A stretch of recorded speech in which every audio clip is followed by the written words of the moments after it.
Budget ಅಧಿವೇಶನದ ಕೊನೆ ದಿನ ರಾಜ್ಯದ ಜನರಿಗೆ ಸಿಎಂ ಕುಮಾರಸ್ವಾಮಿ ಅವರು ಸಿಹಿ ಸುದ್ದಿಯನ್ನ ಕೊಡ್ತಾರಾ ಅನ್ನೋ ನಿರೀಕ್ಷೆ ಇದೀಗ ಇದೆ.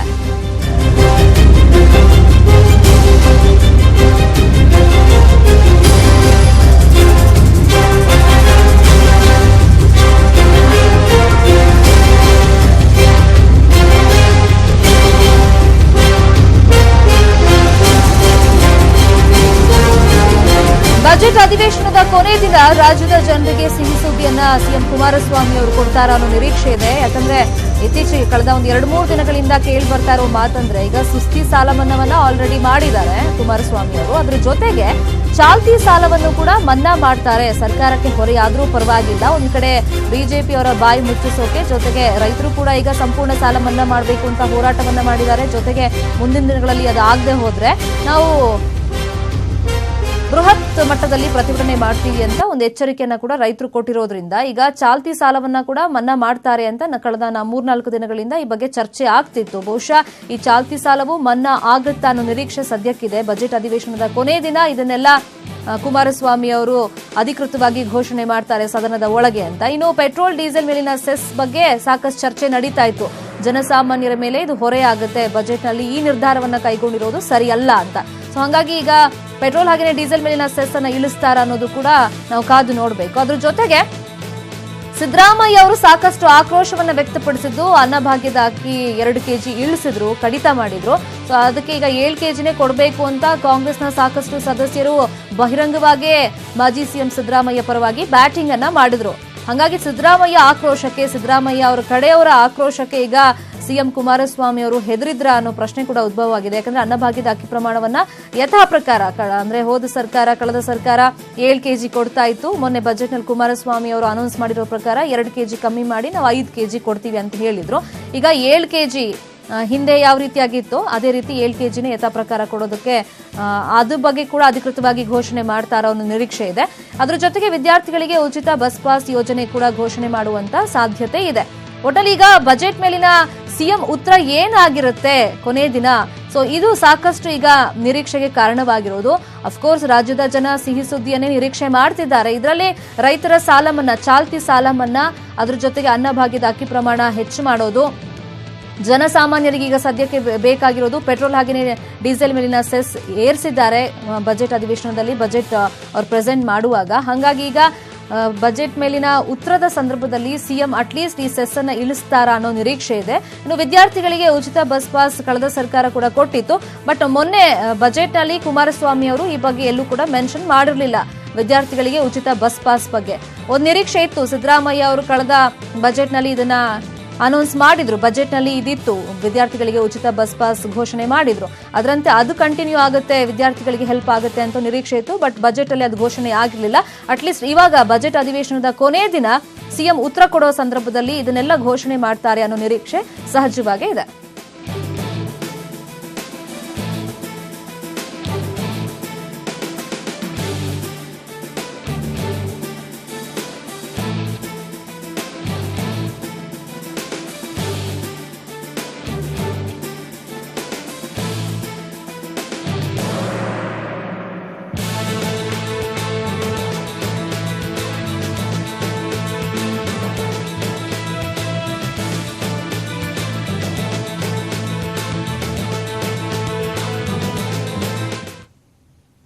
ಇನ್ನು ಸದನದಲ್ಲಿ ಇವತ್ತೊಂದು ಪ್ರಸಂಗ ನಡೆದಿದೆ. ಯಡಿಯೂರಪ್ಪ ನಿಮ್ಗೆ ವಯಸ್ಸಾಗಿದೆ ಕೂತ್ಕೊಳ್ಳಿ ಅಂತ ಬಜೆಟ್ ಅಧಿವೇಶನದಲ್ಲಿ ಯಡಿಯೂರಪ್ಪ ಅವರ ಕಾಲನ್ನ ಎಳೆದಿದ್ದಾರೆ ಸಿದ್ದರಾಮಯ್ಯ. ಕೃಷ್ಣಾ ಮೇಲ್ದಂಡೆ ಯೋಜನೆಗೆ 50,000 ಕೋಟಿ ನೀಡ್ತೀವಿ ಅಂತ ಹಿಂದಿನ ಸರ್ಕಾರ ಘೋಷಣೆ ಮಾಡಿತ್ತು. ಆದ್ರೆ ಕೊಟ್ಟ ಮಾತನ್ನ ಸಿದ್ದರಾಮಯ್ಯ ಅವರು ಮರ್ತಿದ್ದಾರೆ, ಕಳೆದ ಸರ್ಕಾರ ಮರ್ತಿದೆ ಅಂತ ಬಿಎಸ್ವೈ ಅವರು ಪ್ರಸ್ತಾಪವನ್ನ ಮಾಡಿದ್ರು. ಆಗ ಯಡಿಯೂರಪ್ಪ ನಿಮ್ಗೆ ವಯಸ್ಸಾಗಿದೆ ಕೂತ್ಕೊಳ್ಳಿ ಅಂತ ಸಿದ್ದರಾಮಯ್ಯ ಅವರು ಲೇವಡಿ ಮಾಡಿದ್ರು. ಕಾರಜೋಳ ಅವರು ಕೂಡ ಇದನ್ನೇ ಮಾತಾಡ್ತಾ ಇದ್ರು. 5 ವರ್ಷನೂ ಇದನ್ನೇ ಮಾತಾಡಿದಾರೆ. ನಾ ಮೇಲ್ದಂಡೆಗೆ 10,000 ಕೋಟಿ ರೂಪಾಯಿನ ಪ್ರತಿ ವರ್ಷ ಖರ್ಚು ಮಾಡ್ತೀವಿ ಅಂತ ನಾವು ಹೇಳಿರಲಿಲ್ಲ. ಕೂತ್ಕೊಳ್ಳಿ ಪ್ರಣಾಳಿಕೆಯಲ್ಲಿ ಇತ್ತು, ಕೂತ್ಕೊಳ್ಳಿ. ಯಾವ ಪ್ರಣಾಳಿಕೆ ಇದೆಯಾ ನಿಮ್ಮ ಹತ್ರ? ಓದಿದ್ದೀರಾ ಪ್ರಣಾಳಿಕೆನ? ಮುಖ್ಯಮಂತ್ರಿ ನಾನು ತೋರಿಸ್ತೀನಿ. ಇಲ್ಲಿ ಕೂತ್ಕೊಳ್ಳಿ. ಮನ್ನಿ ಚುನಾವಣೆ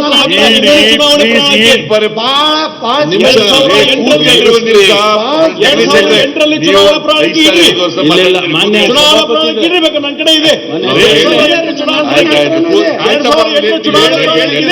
ಅವ್ರು ಹೇಳಿ ಕೊಟ್ಟಿದ್ದೀನಿ. ಈಗ ಏನು ಯಡಿಯೂರಪ್ಪ ತಲೆ ಆಡಾಡಿಸ್ತಾ ಇದ್ದೀರಿ? ಅಲ್ಲ, ಸ್ವಾಭಾವಿಕ ತಲೆಯಾಡಿಸ್ತಾ ಇದ್ದೀರಿ. ಏನು ಯಡಿಯೂರಪ್ಪ ತಲೆ ಆಡಾಡಿಸ್ತಾ ಇದ್ದೀರಿ? ಅಲ್ಲ, ಸ್ವಾಭಾವಿಕ ತಲೆಯಾಡಿಸ್ತಾ ಇದ್ದೀರಿ. ಹೇಳಿದ ದಾಖಲೆಯನ್ನ ಕೊಡದೇ ಇದ್ರೆ ನಿಮ್ಮಲ್ಲಿ ಕ್ಷಮೆ ಕೇಳಕ್ ನಾವು ರೆಡಿ. ಆಯ್ತು, ಇಲ್ಲಿ ಬೇಡ, ಕ್ಷಮೆ ಕೇಳಕ್ ಹೋಗ್ಬೇಡಿ. ವಯಸ್ಸಾಗಿದೆ, ಕ್ಷಮೆ ಕೇಳಕ್ ಹೋಗ್ಬೇಡಿ. ಕೂತ್ಕೊಳ್ಳಿ. 50,000 ಕೋಟಿ ಖರ್ಚು ಮಾಡ್ತೇವೆ ಅಂತೇಳಿ ನೀವು ಮಾಡಿದ್ರೆ ಅಧ್ಯಕ್ಷರೇ, ಪದೇ ಪದೇ ನಾನು ಹೇಳಿಲ್ಲ. ಆಯ್ತು, ಕೇಳಿ.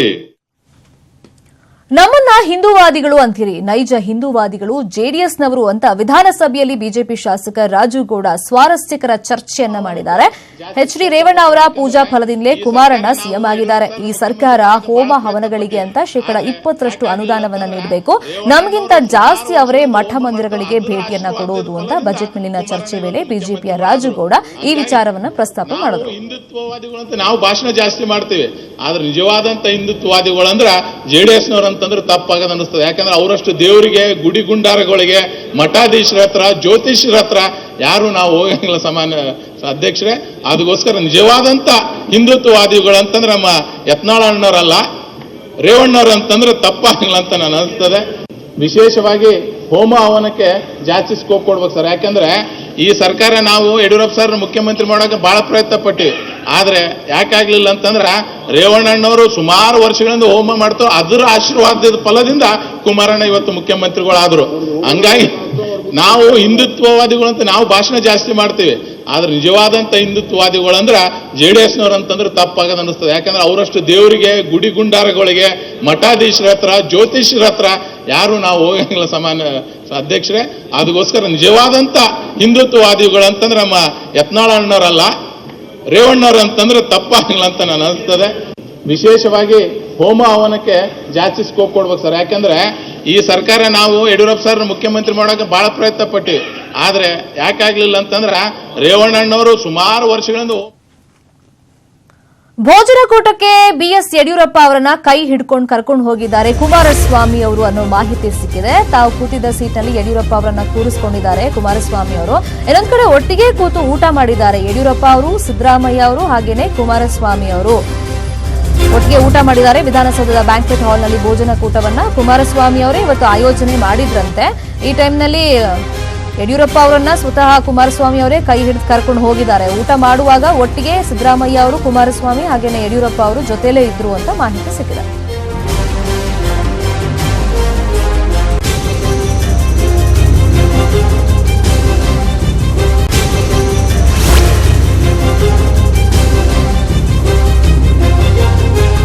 ಮೈತ್ರಿ ಸರ್ಕಾರ ರಚನೆ ಆದ್ಮೇಲೆ ನೇರವಾಗಿ ಯಡಿಯೂರಪ್ಪ ಅವರು ಕುಮಾರಸ್ವಾಮಿ ಅವರನ್ನ ಟಾರ್ಗೆಟ್ ಮಾಡ್ತಾ ಇದ್ರು.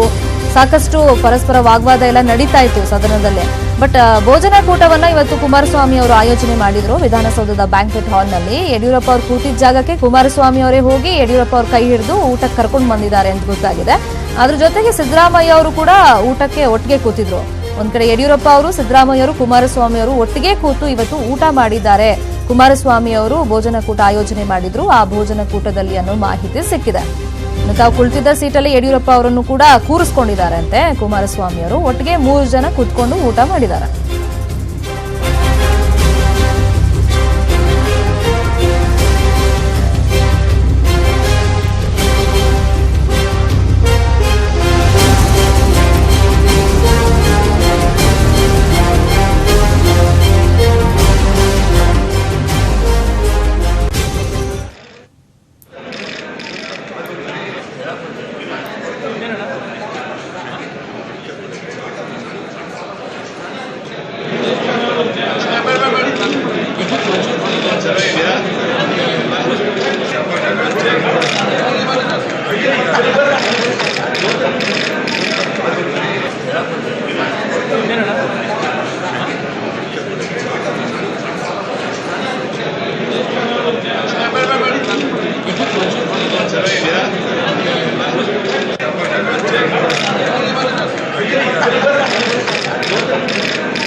ದೃಶ್ಯದಲ್ಲೂ ಕೂಡ ನಾವು ನೋಡ್ತಾ ಇದ್ದೀವಿ ಭೋಜನಕೂಟವನ್ನ ಕುಮಾರಸ್ವಾಮಿ ಅವರು ಇವತ್ತು ಬ್ಯಾಂಕ್ವೆಟ್ ಹಾಲ್ ಅಲ್ಲಿ ಆಯೋಜನೆ ಮಾಡಿದ್ರು. ಆ ಟೈಮ್ನಲ್ಲಿ ಯಡಿಯೂರಪ್ಪ ಅವರು ಬರ್ತಾರೆ. ಯಡಿಯೂರಪ್ಪ ಅವರು ಕೈ ಹಿಡಿದು ಕುಮಾರಸ್ವಾಮಿ ಅವರು ಅದೇ ಸೀಟಲ್ಲಿ ಕೂರಿಸ್ತಾರೆ. ಪಕ್ಕದಲ್ಲಿ ಸಿದ್ದರಾಮಯ್ಯ ಅವರು ಕೂಡ ಇದ್ದಾರೆ. ನಾವು ದೃಶ್ಯದಲ್ಲೂ ಕೂಡ ಅದನ್ನು ಗಮನಿಸ್ತಾ ಇದ್ದೀವಿ. ಒಟ್ಟಿಗೆ ಕೂತು ಊಟ ಮಾಡಿ ಅಂತ ಅವರು ಹೇಳ್ತಾ ಇದ್ದಾರೆ.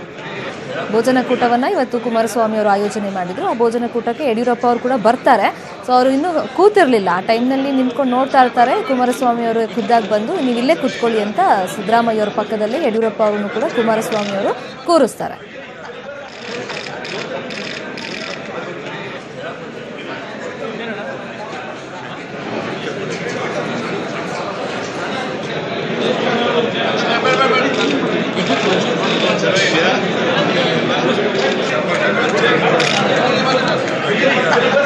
ಈ ಬಗ್ಗೆ ಮತ್ತಷ್ಟು ಇನ್ಫಾರ್ಮೇಶನ್ ಕೊಡ್ತಾರೆ. ಫೋನ್ ಸಂಪರ್ಕದಲ್ಲಿ ಜಾಯ್ನ್ ಆಗಿರುವಂತಹ ನಮ್ಮ ರಿಪೋರ್ಟರ್ ಚಿದಾನಂದ್ ಪಟೇಲ್. ಚಿದಾನಂದ್ ಪಟೇಲ್, ಸದನದಲ್ಲಿ ನಾವು ನೋಡ್ತೀವಿ ಯಾವ ರೀತಿ ಕಾದಾಡ್ತಾರೆ ರಾಜಕೀಯ ನಾಯಕರು. ಅದರಲ್ಲೂ ಯಡಿಯೂರಪ್ಪ ಅವರಂತೂ ಕುಮಾರಸ್ವಾಮಿ ವಿರುದ್ಧ ಸಾಕಷ್ಟು ವಾಗ್ದಾಳಿಯನ್ನ ಮೈತ್ರಿ ಸರ್ಕಾರ ರಚನೆ ಆದ್ಮೇಲೆ ಮಾಡ್ತಾನೆ ಇದ್ರು. ಬಟ್ ಈ ಭೋಜನಕೂಟ ಸ್ವಲ್ಪ ವಿಶೇಷವಾಗಿ ಕಂಡು ಬರ್ತಾ ಇದೆ. ಯಡಿಯೂರಪ್ಪ ಅವ್ರ ಕೈ ಹಿಡಿದು ಕುಮಾರಸ್ವಾಮಿ ಅವರೇ ಕೂರಿಸ್ತಾರೆ. ಅಲ್ಲಿ ಏನೆಲ್ಲ ಪ್ರಸಂಗ ನಡೀತು ಚಿದಾನಂದ್ ಪಟೇಲ್? ಶರ್ಮಿತಾ ಶೆಟ್ಟಿ, ಸಾಮಾನ್ಯವಾಗಿ ಇದೊಂದು ಅಪರೂಪದ ಕ್ಷಣ ಅಂತ ಹೇಳ್ಬೋದು. ಇದಕ್ಕೆ ಸಾಕ್ಷಿಯಾಗಿದ್ದು ಇವತ್ತು ಮುಖ್ಯಮಂತ್ರಿ ಎಚ್ ಡಿ ಕುಮಾರಸ್ವಾಮಿ ಅವರು ಬಜೆಟ್ ಮೇಲಿನ ಉತ್ತರ ಕೊಡುವ ದಿನ ಆದ್ರಿಂದ ಉಭಯ ಸದನದ ಎಲ್ಲ ಶಾಸಕರುಗಳಿಗೆ ಊಟದ ವ್ಯವಸ್ಥೆಯನ್ನ, ಮಧ್ಯಾಹ್ನದ ಊಟದ ವ್ಯವಸ್ಥೆಯನ್ನ ವಿಧಾನಸೌಧದ ಬ್ಯಾಂಕ್ವೆಟ್ ಹಾಲ್ನಲ್ಲಿ ಮಾಡಿದ್ರು. ಸಾಮಾನ್ಯವಾಗಿ ವಿಪಕ್ಷಗಳ ನಾಯಕರುಗಳು, ಆಡಳಿತ ಪಕ್ಷದ ನಾಯಕರುಗಳು ಊಟದ ವ್ಯವಸ್ಥೆಯನ್ನು ಮಾಡಿದ್ರೆ ಕೆಲವು ಟೈಮ್ ಬಾಯ್ಕಾಟ್ ಮಾಡ್ತಾರೆ.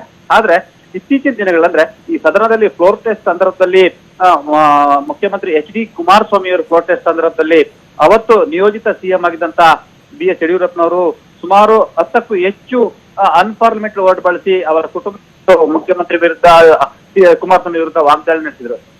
ಇತ್ತೀಚೆಗಷ್ಟೇ ಮೊನ್ನೆ ಅಷ್ಟೇ ನಿಮ್ಮ ಮೋಸ ಮಾಡ್ತಕ್ಕಂಥದ್ದು ನಿಮ್ಮ ರಕ್ತದ ಗುಣದಲ್ಲಿದೆ, ಕುಟುಂಬದಲ್ಲೇ ಬೆಳೆದಿರತಕ್ಕಂಥದ್ದು ಅನ್ನೋ ಒಂದು ಮಾತನ್ನು ಕೂಡ ಹೇಳಿ ಅವ್ರನ್ನ ಈಗಳೆದ್ರು. ಎಲ್ಲೋ ಒಂದ್ ಕಡೆ ಹಾವು ಮುಗಿಸ್ತಾರ ಇದ್ರು. ಆದ್ರೆ ಇವತ್ತು ಊಟದ ಸಮಯದಲ್ಲಿ ಯಡಿಯೂರಪ್ಪನವ್ರಿಗಾಗಿ ಕಾದು ಕುಳಿತಿದ್ದಂತ ಎಚ್ ಡಿ ಕುಮಾರಸ್ವಾಮಿ ಅವರು ಕೊನೆಗೆ ಯಡಿಯೂರಪ್ಪನವರು ಬಂದಂತ ಸಂದರ್ಭದಲ್ಲಿ ಸ್ವತಃ ತಾವು ಊಟಕ್ಕೆ ಕುಳಿತಂತ ಸ್ಥಳವನ್ನ ಯಡಿಯೂರಪ್ಪನವ್ರನ್ನ ಕೂರಿಸಿ ಕೈ ಹಿಡಿದು ಕೂರಿಸಿದ್ರು. ಒಟ್ಟಿಗೆ ಇವತ್ತು ಹಾಲಿ ಸಿಎಂ, ಇಬ್ಬರು ಮಾಜಿ ಸಿಎಂಗಳು ಒಟ್ಟಿಗೆ ಇವತ್ತು ಊಟ ಮಾಡಿದ್ರು. ಒಟ್ಟಿನಲ್ಲಿ ಬ್ಯಾಂಕ್ವೆಟ್ ಹಾಲ್ನಲ್ಲಿ ಇವತ್ತು 3 ನಾಯಕರುಗಳು, ರಾಜ್ಯದ ಪ್ರಮುಖ ನಾಯಕರುಗಳು ಒಟ್ಟಿಗೆ ಕಾಣಿಸ್ಕೊಂಡಿದ್ದು ವಿಶೇಷ. ಜೊತೆಗೆ ರಾಜಕೀಯದಲ್ಲಿ ಯಾರು ಶತ್ರುರಲ್ಲ, ಯಾರು ಮಿತ್ರರ ಅಲ್ಲ ಅನ್ನೋದಕ್ಕೆ ಇದೊಂದು ಉದಾಹರಣೆ ಅಂತ ಹೇಳೋದು ತಪ್ಪಾಗ್ಲಾರ್ದು. ಶರ್ಮಿತಾ ಶೆಟ್ಟಿ. ಥ್ಯಾಂಕ್ ಯು ಚಿದಾನಂದ್ ಪಟೇಲ್ ತಮ್ಮ ಇನ್ಫಾರ್ಮೇಶನ್ಗೆ.